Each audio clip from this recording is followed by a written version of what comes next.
First, let's start from scratch by importing our video into KineMaster. Make sure your video is unselected on the timeline, then click the Settings button. Select Video, turn on Fade In and Fade Out, then set a time for the fading durations using the sliders.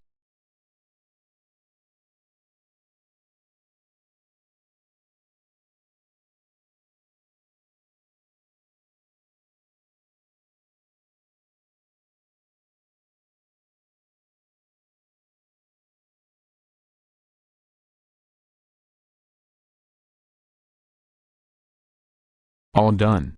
Please subscribe.